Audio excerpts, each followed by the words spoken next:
नियम सार केवली सुध केवली गणितम। यह नियम सार परमागम आचार्य कुंद ने इस ग्रंथ की रचना अपनी नियम संलेखना की भावना के निमित्त पर्सनल डायरी के रूप में की थी। इसका चौथा अधिकार व्यवहार चारित्र अधिकार और उसकी 60वीं गाथा अपने को चलनी है आज। उसके पहले गाथा शुरू करूँ उसके पहले आपकी जो जिज्ञासा है उसके अनुसार मैं धन्य त्रयोदशी या धनतेरस के बारे में थोड़ा सा बता।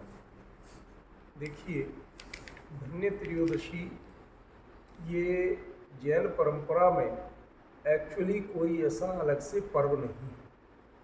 कहते हैं कि भगवान महावीर की आखिरी दिव्य ध्वनि इस दिन थी, इसके बाद उनका मौन हो गया। ठीक है ना, बोलते तो तब भी नहीं, अरंत कोई बोलते थोड़ी है, पर वो खिरती थी। तो उसके बाद वो अपने योग निरोध की साधना में पहुंच गए और दिवाली के दिन सुबह सुबह अमावस के दिन निर्वाण हो गया था। तो इस दिन आखिरी दिव्य ध्वनि खिरी, तो धन्य थी वह त्रयोदशी के इस पंचम काल की आखिरी दिव्य ध्वनि भव्य जीवों को उस दिन सुनने मिली, ऐसा कहा जाता है। इसका कोई बहुत बड़ा प्रमाण हमारे यहाँ नहीं, ठीक है, पर ऐसा कहा जाता है, ये बात सही। दूसरा, वो जो आयुर्वेद के थे गुरु धन्वंतरी, उनका भी ये जन्म दिवस मानते हैं, तो वो धन्वंतरी का धनतेरस ऐसा भी कहा जाता है। ठीक है, इसके साथ ही लोग कहते हैं कि अगला दिन नरक चतुर्दशी, तो वो तो नरकासुर से मानते हैं। अब उनके यहाँ तो सारे ये असुर भी और देव भी सब प्राय जिस रूप में माने गए सो माने गए। हम उन पर कोई कमेंट्स नहीं करना चाहते, लेकिन हमारे यहाँ जो कहता है नरक चतुर्दशी, हमारा मन नहीं लग रहा किसी काम में। जब मन नहीं लगता है, रति माने मन लगना, मस्ती आना, और मन नहीं लगना। कल भगवान की दिव्य ध्वनि आखिरी हुई, अब आज अकेले दर्शन है और सबको पता है कि अगले दिन सुबह निर्वाण हो जाना है। ठीक है ना, तो उस दिन तीर्थंकर का आखिरी योग रहेगा। तो लोग बाग उनके शरण में थे, लेकिन पहली बार उन्हें उस समूह शरण में वो थोड़ी सी व्याकुलता सी भी थी कि अब इसके बाद भाई संसारी जीव है, तो न रथ, इस अर्थ में उसको नरक चतुर्दशी कहने लगे लोग। असल चीज जो है दिवाली, दिवाली भी हमारा सीधे सीधे वैसा कोई पर्व नहीं, हमारा तो निर्वाण कल्याणक पर्व जो सुबह सुबह हो जाता है। हाँ, शाम को गौतम स्वामी को केवल ज्ञान, तो हमारे यहाँ कहते हैं ज्ञान दीप तप तेल भर। ऐसी पुराने जमाने में जब ये लाइटें फाइटें नहीं थी तो क्या करें, रोशनी करने के लिए रात को एक दिया ही तो था। अब चाहे उसको तुम लालटेन कह लो चाहे कुछ कह लो, रूप तो चाहे मसाल, मूल रूप तो दिया ही था। आम सब लोग यूज कर सके वो तो दीपक था। ठीक है ना, बाकी चीजें तो मसाले एक अलग ढंग से यूज होती थी, और कुछ भी कहें वो सब चीजें बाद की थी। प्राचीन काल का कोई वस्तु थी प्रकाश की तो वो दीपक थी। ठीक है ना, तो जो दीपक होता था तो वो ज्ञान का प्रतीक मान के जलाया जाता। ठीक है ना, तो ज्ञान का प्रतीक दीपक वह जलाया गया, रखा गया, इतना ही पर्याप्त। तो वो भी दीप की आवली क्यों कही गई कि उस दिन एक अच्छी परंपरा शुरू हुई थी इस काल के अंतिम में, कि जितने भी केवली हुए बाद में, अनुबद्ध केवली जिसको कहते हैं, तो अनुबद्ध केवली उसी को कहते हैं कि एक का निर्वाण हो, दूसरे को उसी दिन केवल ज्ञान, मतलब केवल ज्ञान की ज्योति बुझने ना हो। ठीक है ना, तो एक दूसरे से मतलब केवल ज्ञान की परंपरा बंधी हुई, कड़ियां जुड़ी हुई, तो उन्हें अनुबद्ध केवली है। और श्रीधर केवली आदि जो है वो अननुबद्ध केवली है, वो उनका ऐसा कोई नहीं था कि जिस दिन उनको निर्माण हुआ उस दिन उनको केवल ज्ञान हुआ, वो अलग था। ठीक है ना। तो 3 अनुबद्ध केवलियों की परंपरा चली। ठीक है ना। जो अपने गोड़ावा नवादा जो क्षेत्र है ना, उन्हीं के क्षेत्र, ठीक है ना, इंद्रभूति गौतम अवधूत, तो वो उनके क्षेत्र। ठीक है। तो वो एक अलग चीज थी। जिस दिन दीप से दीप जला, हमारे यहाँ परिपाटी क्या है, माचिस से दीप जलाओ की परिपाटी नहीं, मोमबत्ती से दीप जलाओ की परिपाटी नहीं।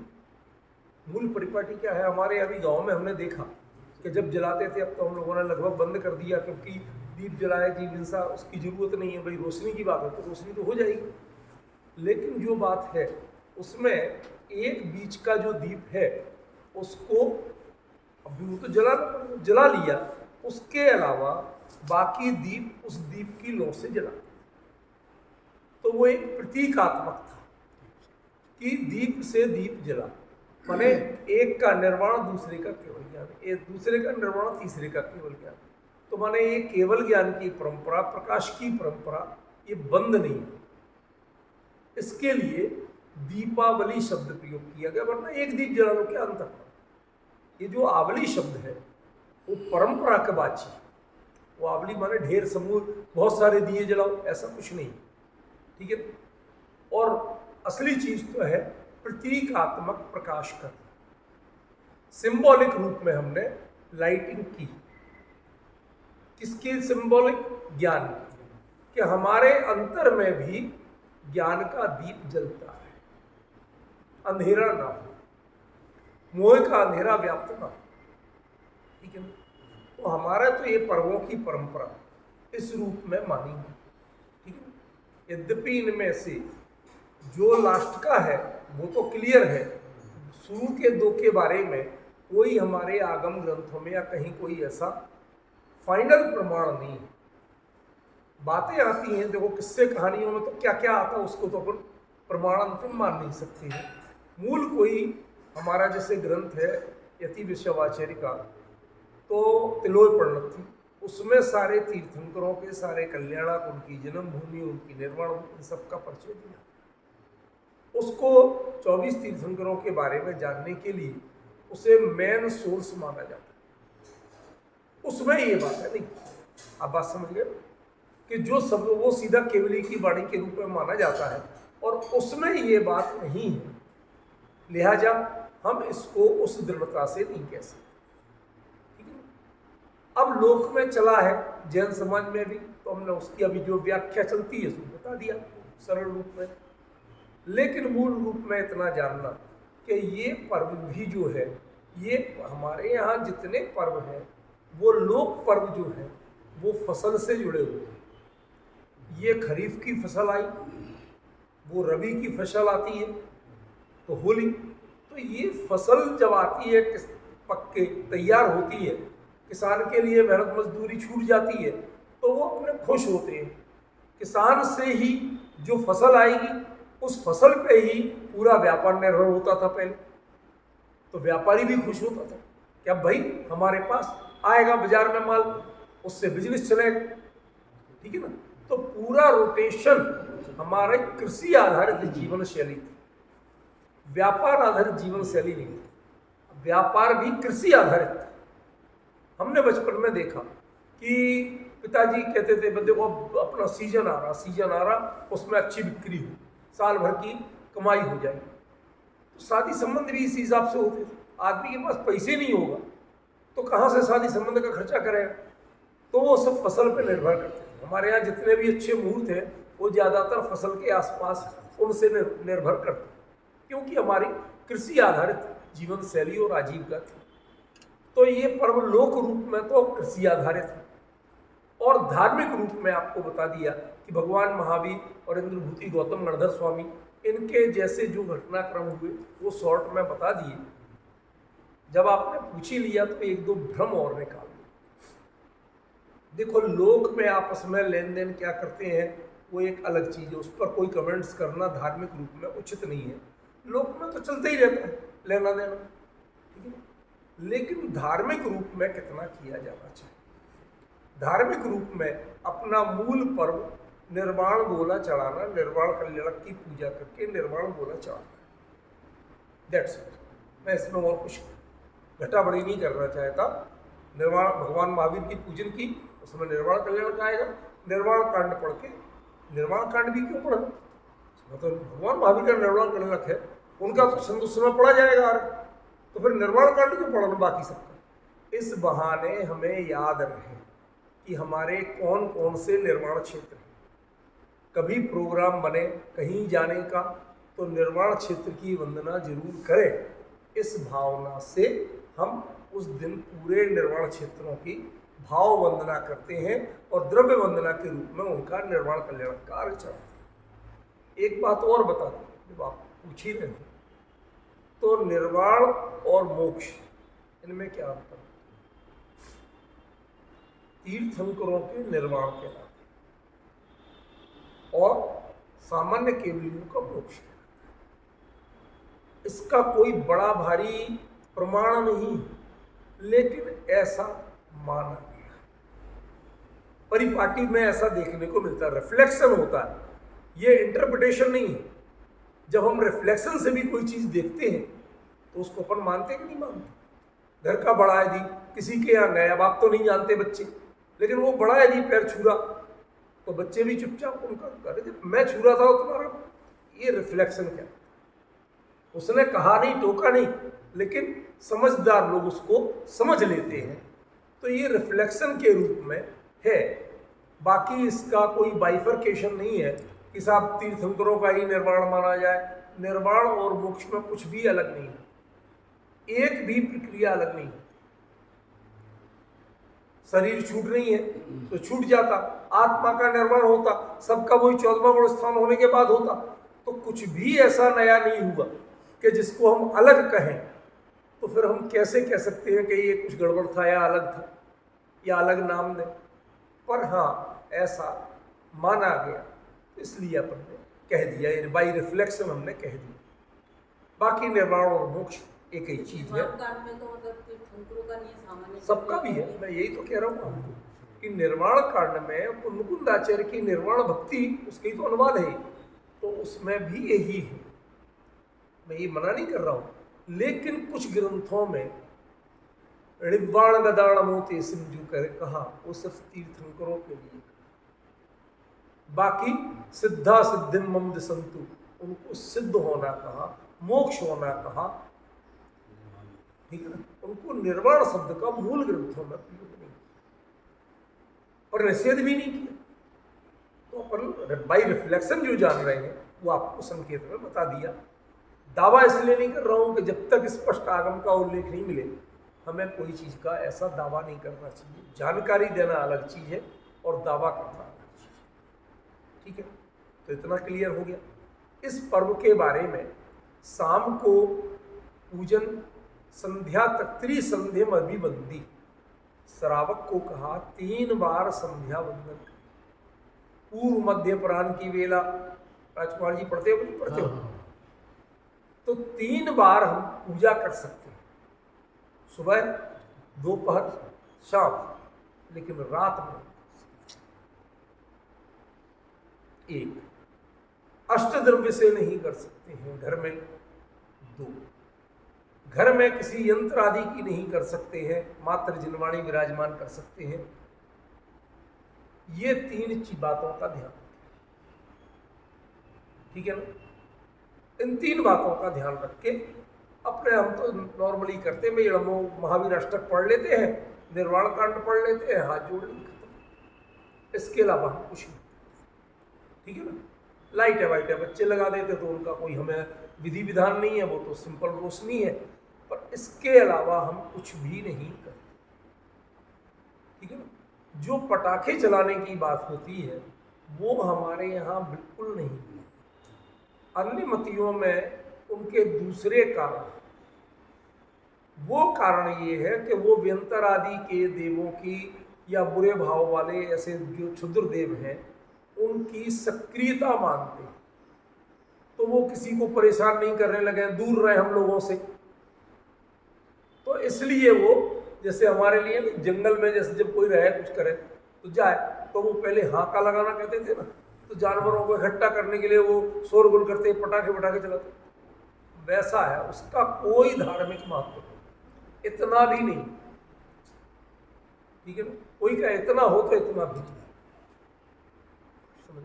तो जो आनुषंगिक बातें थी आपको बता दी। रही बात मिठाई की, तो भैया हमारे यहाँ तो जब भी जिस चीज हमें खुशी होती है, अच्छा जो लगता है, उसके लिए स्वीट बोलते हैं।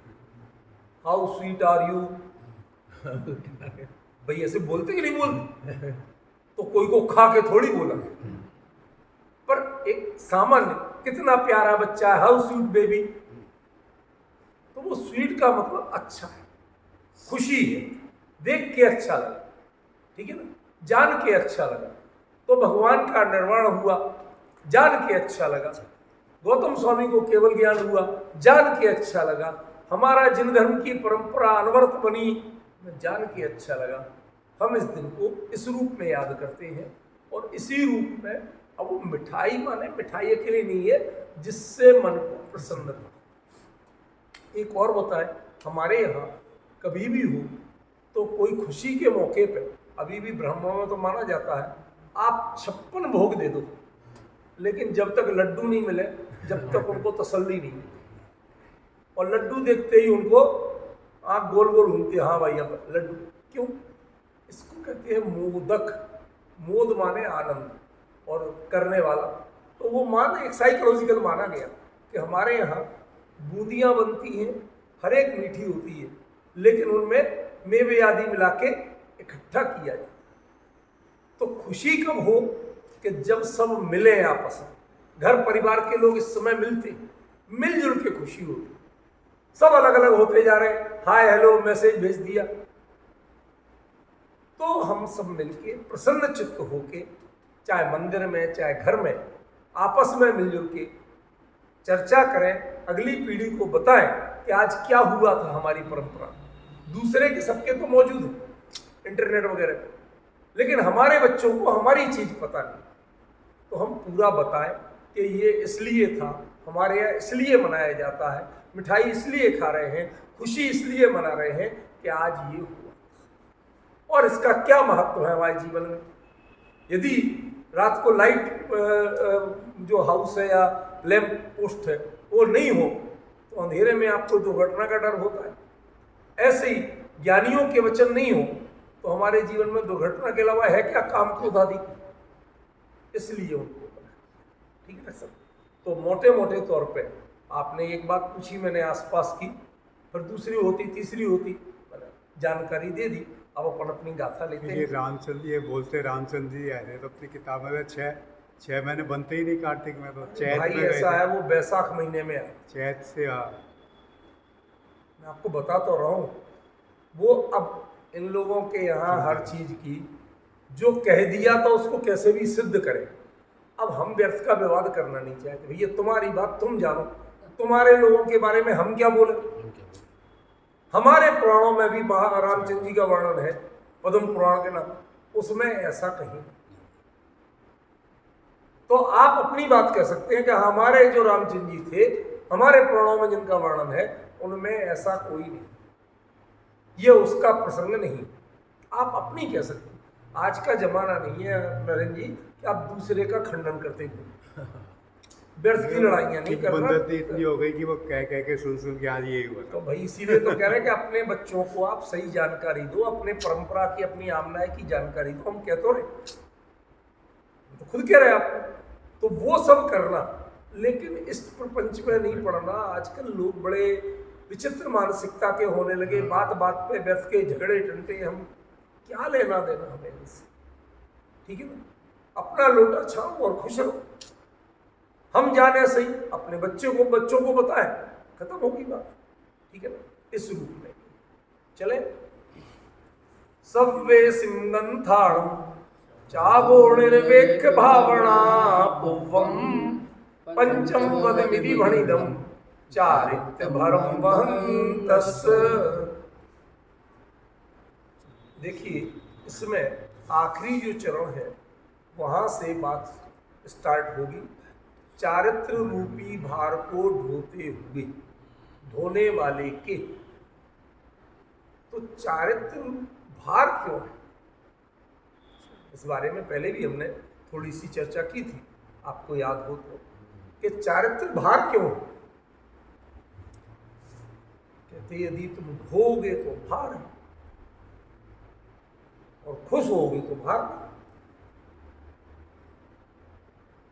कभी कोई बोल रहा, हाँ बोलो भाई हम झेल रहे हैं, जब आप झेल रहे हैं तो आपके लिए बोझ है, कष्ट है। नहीं सुन रहे हैं हम भाई साहब, बताओ बताओ, तो वो चर्चा है। तो आपकी प्रतिक्रिया क्या है? यदि आप ढो रहे हो माने मन में प्रसन्नता बिल्कुल भी नहीं, पर करना मजबूरी। नौकरी पानी जो भी काम करते, घर में कोई कमी नहीं, लेकिन फिर भी करते हैं, कोई चीज जिम्मेवारी लिए तो करते हैं। तो इसको ढोना क्या? शुरू में जब बेरोजगार थे और नौकरी लगी, बहुत खुश हो, अरे वाह जॉब लग गई, इतनी बढ़िया जॉब लगी, ये हो गई। तो ये धीरे धीरे धीरे धीरे धीरे धीरे एक काम को करते करते वो इतना रूटीन हो जाता है कि हमें अंदर में उसको करने की खुशी खत्म हो जाती है, पर करना पड़ता है। इसमें बड़ी गहराई है बात, अभी तो बात शुरू की है। जो मुनिराज दीक्षा लेते समय उन्होंने अपरिग्रह महाव्रत अंगीकार किया था, सारे परिग्रह से मुक्त होके कितना हल्कापन लगता था। भाई साहब आपकी यदि बहुत दुनिया भर की टेंशन की जो जिम्मेवारियां थी तो सबसे बिल्कुल फ्री कर दी, तो कितना अच्छा लग रहा। आप कहीं जाते हो बाहर घूमने तो यहाँ की सारी जिम्मेवारियों से फ्री हो जाते कि नहीं? हो जाते। अब यहाँ की जिम्मेवारियों से तो फ्री हो गए, नौकरी नहीं जाना, कोई मेल नहीं देखना, कोई आंसर नहीं देना, किसी की कोई चिंता ही नहीं। अब घर में हम ऐसा करते थे, अब यहाँ आए, यहाँ में तो आज थोड़ी तबीयत ठीक नहीं, खिचड़ी या दलिया खाना कहाँ से लाए? अब जो वहां मिलता है वही तो है, भले ही शुद्ध जैन भोजनालय हो, जो बना होगा वही तो है, आप बनवा तो नहीं सकते ना। अब आपको अंतर समझ में आया। ऐसे ही मौसम का, अब वहां जो मौसम है सो है, अब आप अपने शहर का, अपने बेडरूम का वेदर का टेम्परेचर कहाँ से लाओगे? राजधानी में या फ्लाइट में जा रहे हो तो वहां जो जनरल एसी टेम्परेचर है, अब आपको सूट कर रहा है नहीं कर रहा? तो आप जब एडजस्टमेंट ही तो करते हो उससे, कि नहीं करते? तो जब हम चारित्र से एडजस्टमेंट करने लगते तो उसे भार कहते। क्यों? वो क्यों किया गया था? आपके परिणामों की विशुद्धि की। भाई 4-5 महाव्रत हो, जो चीजें हैं वो क्यों आपको दी गई थी नियम? ताकि आपके परिणाम विशुद्ध रहे, विकृत नहीं। अब वो विशुद्धि के लिए दिए गए थे, लेकिन आपकी दवाई रोज खाना पड़ा डॉक्टर साहब। तो जब बीमारी होती है तो डॉक्टर बहुत अच्छे लगते हैं, दवाई बहुत अच्छी लगती है, भले ही कड़वी, लेकिन आपने कह दिया नहीं साहब ये तो कोर्स है, बुखार ठीक हो गया है, जुकाम ठीक हो गया, ये तो अलग चीज है, पर ये तो 10 दिन का करना ही पड़े। तो 2 दिन में ठीक होने के बाद 8 दिन वही दवाई खाना कष्ट, बोझ लग, ढो रहे।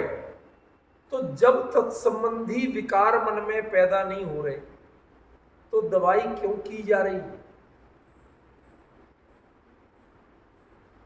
पॉइंट समझ रहे से? क्योंकि ये जो अपरिग्रह है इसका मूल शब्द है ग्रंथ। ग्रंथ को ग्रंथ कहते हैं, और ग्रंथ से ही एक शब्द बना है ग्रंथि। ग्रंथि माना होता है गांठ। गांठ किसमें पड़ती है? 2 हो तो गांठ लगाना, कि एक में गांठ लगाना, अखंड में।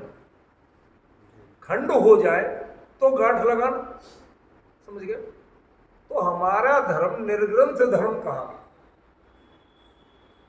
जिसमें गांठ लगाने की जरूरत नहीं, हम अकेले रह गए, हमारा किसी से जुड़ाव ही नहीं, स्त्री से नहीं, पुत्र से नहीं, परिवार से नहीं, समाज से नहीं, किसी से जुड़ाव नहीं। यदि मैं कहूं तो आपको बुरा लगेगा, लेकिन मैं सच्ची बात बता रहा हूं, मुनिराज बिल्कुल असामाजिक तत्व। असामाजिक माने खोटे अर्थ में नहीं कह रहा, उन्हें समाज से क्या लेना देना। लेकिन हमारा आपको तो 10 दिन रुकना ही पड़ेगा। हमारे क्यों रुकना पड़ेगा भाई?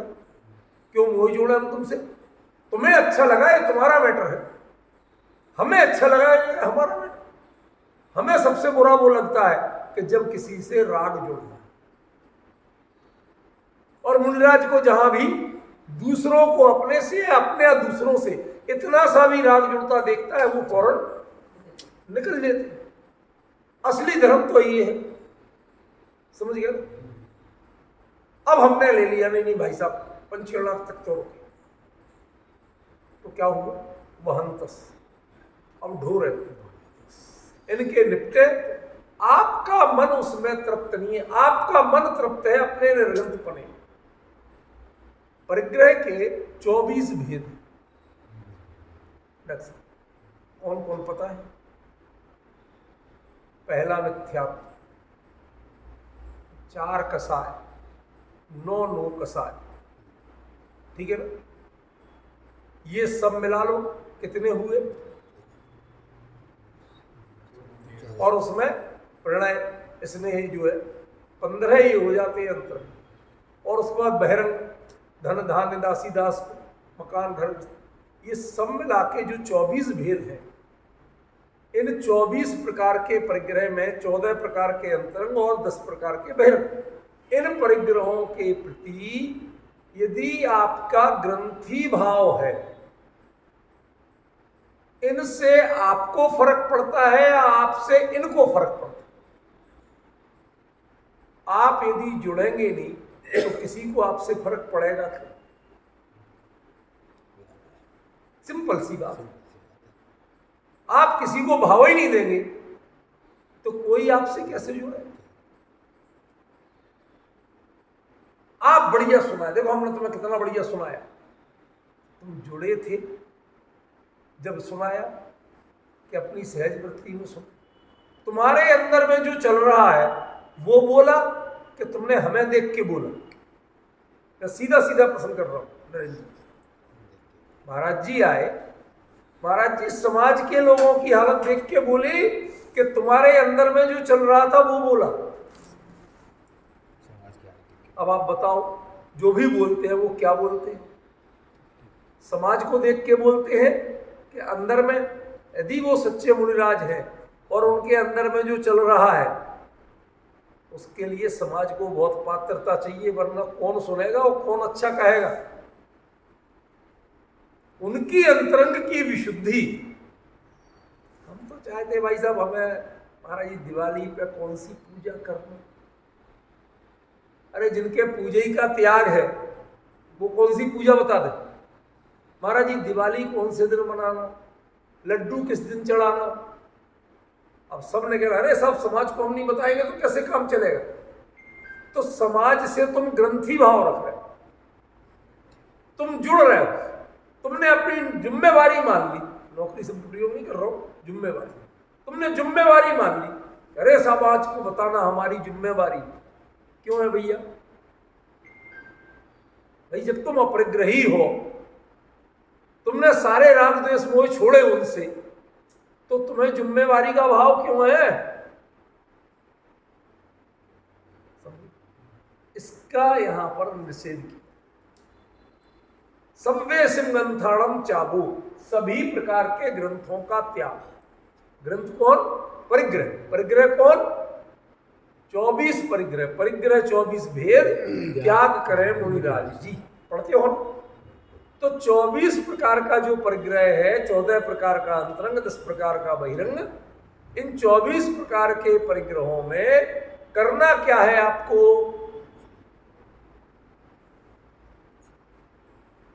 चाबो त्याग।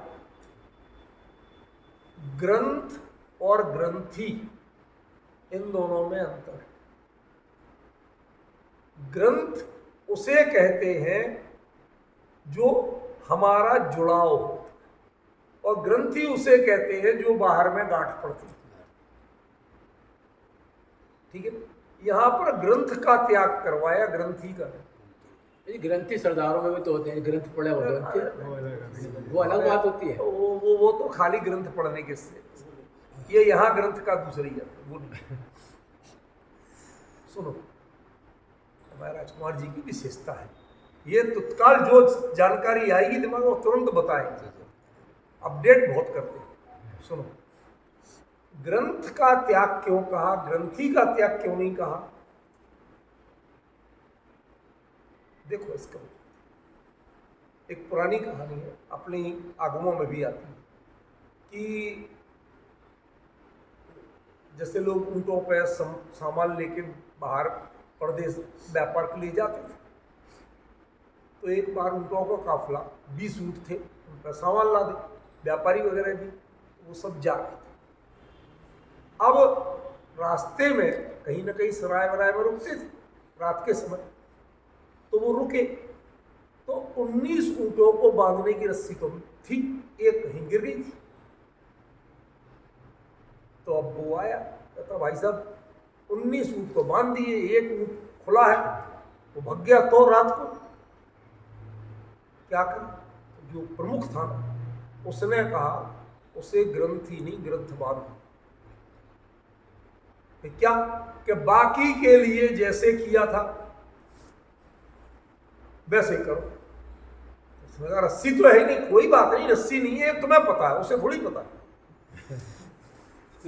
तो उसके भाई पास में खूंटा गाड़ने का एक्शन करो, गाड़, फिर रस्सी जैसे पैर पे लपेटते बांधते ऐसा एक्शन करो। भाई कोई बात नहीं, अब आ जाओ, नहीं जाएगा वो रात भर बैठा रहा भाई खूंटे से बंधा। अब सुबह 19 तो खोले, 20 में बंधे ही नहीं थे, तो खोलते क्या? तो वो चले नहीं, उसको मारे तो चले नहीं, चिल्लाए।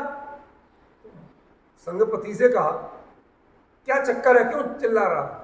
तो तुमने इसे खोला कि बांधा कहाँ था, खोला बांधा कैसे नहीं था? तुम बांधा था सब, वैसे ही करो जैसे 19 ऊँटों को किया, तो चल पड़ा। अब मैं पूछना चाहता हूं 20वां ऊँट बंधा था कि नहीं? ग्रंथि थी या नहीं थी, लेकिन ग्रंथ तो था। तो आपके पास संसार की सामग्री है या नहीं, लेकिन उसकी वासना, उसकी चाह, उसकी डिजायर यदि है, तो आप, जिनवाणी को भी ग्रंथ कहा गया। आपकी चाह, ये मैंने लिखा, ये मैंने किया, ये मुझे लिखना, ये यदि संसार के जीवों, चाहे भव्य जीवों को उपकार कर रहे हैं, मुद्दा ये नहीं है। तुम्हारा भव्य जीवों से लेना देना क्या है, तुम जब इन सबको छोड़ चुके तो? प्रश्न तो ये है, समझी भाभी? प्रश्न मुद्दे का कितना है कि जब हमने सबका त्याग किया तो तुम्हें उनका विकल्प क्यों है? इसलिए जब सब कुछ छूटा है तो एक नए प्रकार के ग्रंथ की रचना हुई, और उसका नाम शास्त्र का। पहले लोग ग्रंथ नहीं लिखते थे, जो है बोल दिया, जो हमारे अंदर में चल रहा बता दिया। तुमने पूछा महाराज को, बता दिया। अब तुम्हें समझ में आया, ठीक, नहीं आया, ठीक, पसंद आया, ठीक, नहीं पसंद आया, ठीक, वो आपसे बंधे नहीं थे। लेकिन जब जब हम कुंदकुंदाचार्य से पूछा आपने ये ग्रंथ क्यों लिखा, आपको सारे लिख दिए थे कि ये ग्रंथ इस कारण से लिखा, ये ग्रंथ इस कारण से लिखा। तो मतलब वो कारण संसारियों में विद्यमान थे कि कुंदकुंद के मन में विद्यमान थे? तो संसारियों में थे। भैया प्रतिबुद्ध थे, ठेठ अज्ञानी मिथ्या दृष्टि थे, तो संसारी थे, कुंदकुंद तो थे नहीं। और उनको समझाने के लिए भी आपने समयसार लिखा, तो वो जरूरत किसकी हुई? उन मिथ्या दृष्टि संसारियों की कि कुंदकुंद की जरूरत थी? मुकुंदाचार्य की तो बिल्कुल जरूरत नहीं थी, उन्हें क्या करना था समय सारा, समझे। तो अकेला उन्होंने अपने लिए कोई ग्रंथ लिखा था तो नियम से, बाकी तो सब दूसरों के लिए लिखे। तो जो दूसरों के लिए लिखे तो इसका मतलब दूसरों से आपको कुछ लेना देना था कि नहीं?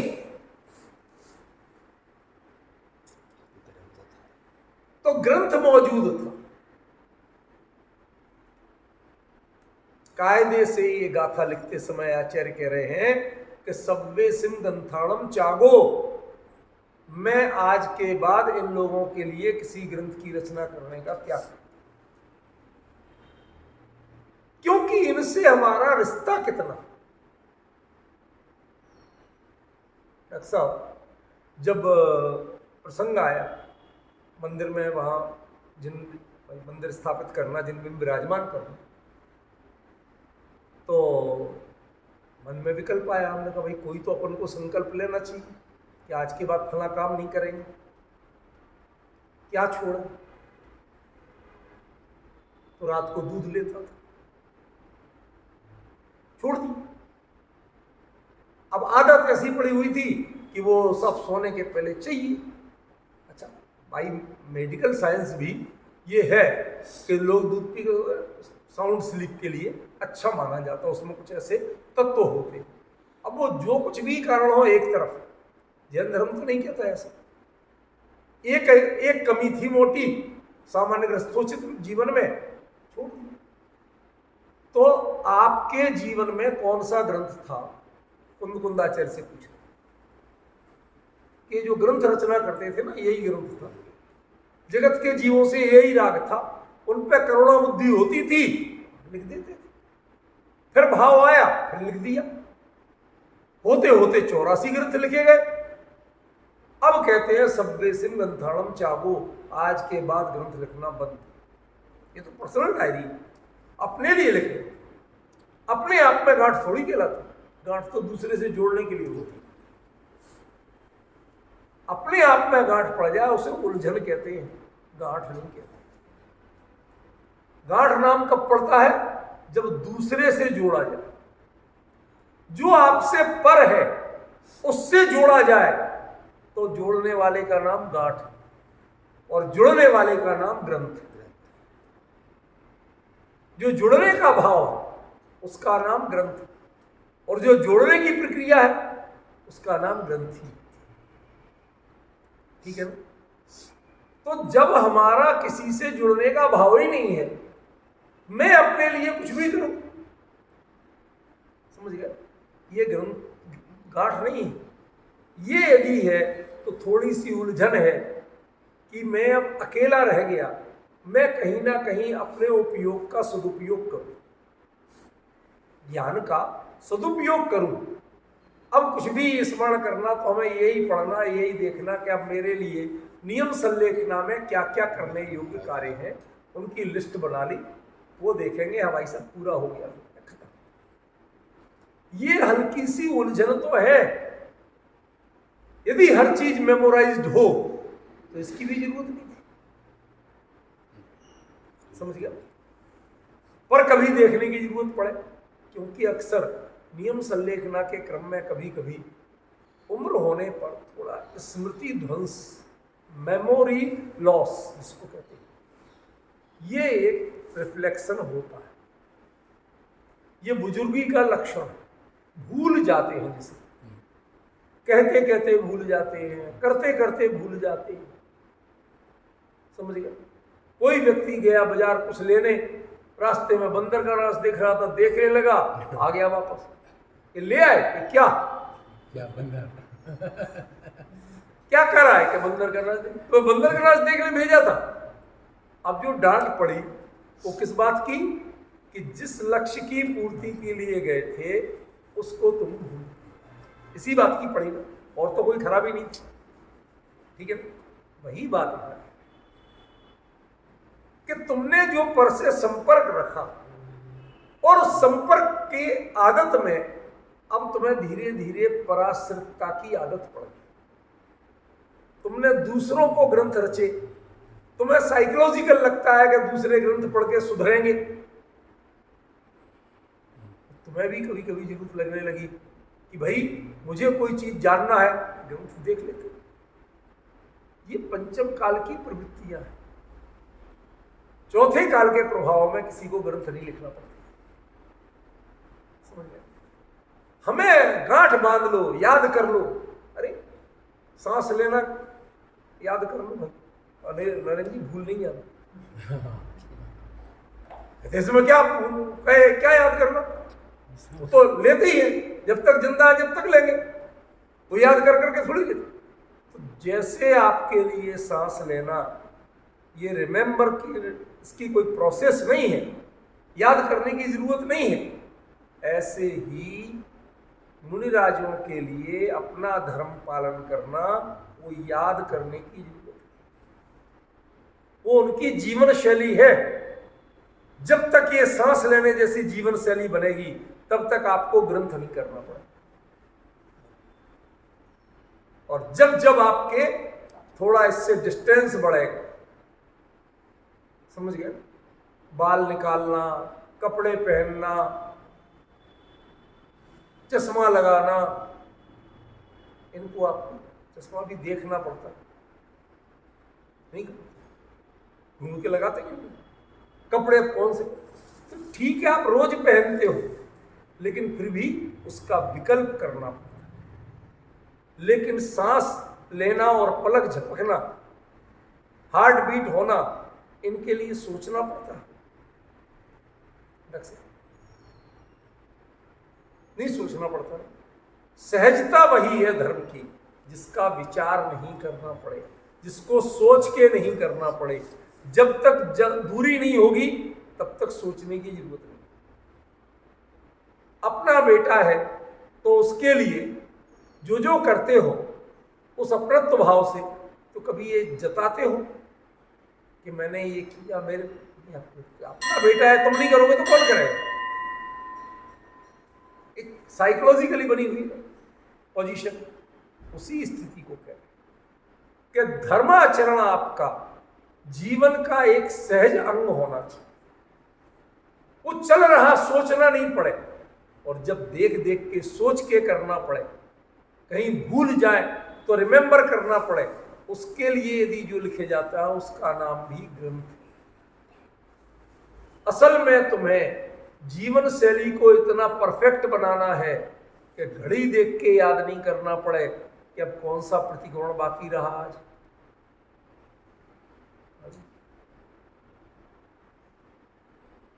जीवन ही इतना पवित्र हो कि उसमें कुछ भी नया सुधार करने की जरूरत नहीं। जितने आप 28 मूल गुण पालते थे, वो 28 मूल गुण भी धीरे धीरे परिग्रह बन गए, बोझ बन गए। अब प्रतिक्रमण करना है, प्रायश्चित करना है, देव वंदना करना है, अब ये करना, ये जो कर्तृत्व का भाव है, मुझे करना, सांस लेना है, आपको सोचना पड़ा? कभी नहीं सोचना पड़ा। ऐसे ही जो चीज सहजता से हो उसका नाम धर्म है, और जो सोच के करना पड़े उसका नाम ग्रंथ है। सब्वे सिंगंथाड़म चागो, आज के बाद नियम संलेखना लेने के बाद मैं बाहर का ऐसा कोई चारित्र का भार नहीं ढोऊंगा जो मुझे करना पड़े। पॉइंट समझ? कहीं से जाते हो बच्चों के लिए, हमारे बच्चे को ये पसंद चीज देखते ही ले लेते, सोचना पड़ता है। क्यों? एक सहज अपनत्व, अपने घर का रास्ता याद करना पड़ता है, बोलो नहीं करना पड़ता, अपने आप पैर वहीं मुड़ जाते। मैं तो किसी दूसरे शहर में भी जाऊं तो वहां यदि पूजा कर रहा हूं तो जो अंत में बोलते ना मार्ग के समय, तो उसमें दिल्ली नगरे छतरपुर नगरे महावीर, भाई साहब कहाँ खड़े हो? एक अपनी सहजता में एक धारा चलती, उसको याद नहीं करना, धर्म को याद नहीं करना, सोच के नहीं करना पड़े, पोथी पढ़ के नहीं करना पड़े, वो आपके जीवन की सहजता बन जाए। नियम संलेखना के समय आपके ग्रंथ उठाने की स्थिति रहेगी? कि मैं उठाऊं पढ़ूं, आधी रात को विकल्प आया, कोई जरूरत पड़ी, उस समय आपके परिणाम आपको संबोधन देंगे कि दिया जलाओगे? महाराज जी बस दिया कहां से आया, बत्ती कहां से आई, तेल कहां से आया, माचिस कहां से आई, कहां से जलाएंगे?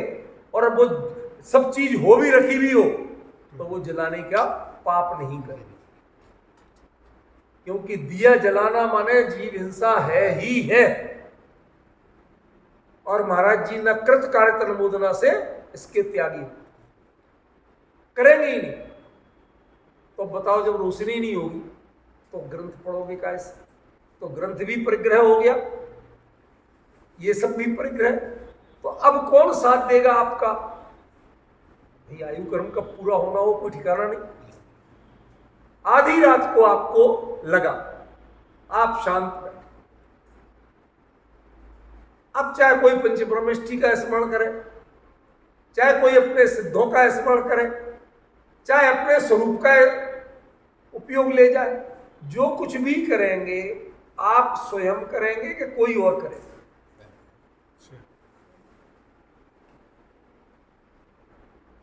आपको कोई मुंह तक खिला सकता, चबा चबाया माने मैस किया हुआ वो भी दे सकता, लेकिन निगल नहीं सकता, निगलवा नहीं सकता। वो तो आपको खुद ही करना। जो इनपुट की प्रोसेस है वो आपको स्वयं करनी है। तो हम आउटपुट वाला काम दूसरे से क्यों करना? मुनि धर्म अत्यंत स्वाधीनता का धर्म, समझे सचिव? अत्यंत स्वाधीनता का धर्म है, उसमें गुंजाइश ही नहीं होती कि हम किसी से मदद लें। पॉइंट समझ? यदि हमें पर की अपेक्षा भी है तो वो ग्रंथ है। इसीलिए नियम संलेखना वाले मुनिराज को देव दर्शन का भी नियम नहीं रहता, समझ गए? आहार लेने जाने आदि का भी नियम नहीं, कुछ नहीं। एक मैं और एक मेरा उपयोग, हम दोनों आपस में बात करते करते समय बिता, इसका नाम है नियम संलेखन। तो अपरिग्रह मैं इसका त्याग है मेरा, ये विकल्प तुम्हें क्यों आया? डॉक्टर साहब, मांसाहार का त्यागी हूं मैं, ये विकल्प आता है कि कभी धोखे से कोई बता दे कि हम फल बाजार से फला चीज लेते, बिस्किट लेते, उसमें अरे आज के बाद इसका अब नहीं खाते, समझ रहे कि? इतनी सी भी आशंका आ जाए, कोई झूठ भी कह दे, तो उसके बाद उसका साहस नहीं होता कि उसका उपयोग करे। ऐसे ही जिसमें ग्रंथ पने की भावना हो, ऐसे किसी से मिलना नहीं, जुलना नहीं, किसी काम का बोझ रखना ही नहीं। असल में चारित्र को भार कहने के पीछे कारण यही है कि जब उसमें करने की भावना हो कि भाई साहब ये निपटाना है, आज मैंने प्रतिक्रमण ही करना भूल, अब कर लो, कहती सांस लेना भूले थे नहीं, तो धर्म को सांस लेने जैसा बनाओ, उतना ही धर्म है। तो अब प्रतिक्रमण करना धर्म नहीं है, प्रायश्चित करना धर्म नहीं है। नियम संलेखना में असली धर्म वो है कि जिसको जो तुम्हें भार नहीं बने, जो तुम्हें भार बनता हो उस सबको त्याग दो। सब्वे सिंगंथाणम चाहो, जो तुम्हें भार बने उस वो सब ग्रंथ है और उस सबका त्याग कर। दीक्षा के समय अपरिग्रह महाव्रत में जितना त्याग किया था उसका त्याग यहां नहीं होता, उस समय जिनका ग्रहण किया था उनका त्याग यहां। अंतर समझे? ये बहुत गहरी बात है। सव्वे सिंगंथाणम चाहो कहना बहुत आसान है, लेकिन जो ग्रंथ का मतलब क्या कि चारित्र भ्रम वहंतस्य, जो तुम्हें ढोना पड़े, जिसका विकल्प करना पड़े, अब ये करना है, ऐसी कमी लगे, समझ गए? समझ लेना कि वो ग्रंथ है, वो परिग्रह है, जिसको करने में मरते दम तक सांस लेने में कष्ट लगता है, नहीं ले पाए तो कष्ट लगता है, लेने में तो नहीं लगता, पलक झपकने में कष्ट लगता है, नहीं लगता, नहीं झपकी जाए तो कष्ट लगता है। मानते हो कि नहीं? तो जो धर्म आपकी जीवन की सहजता बन के रहे,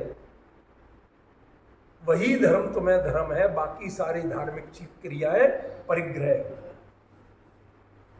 और उसको कहा सव्वे सिंह ग्रंथाणम चाहो, तुम सभी ग्रंथों का त्याग करो। ग्रंथों का त्याग तुम पहले ही कर चुके, जब दीक्षा ली थी।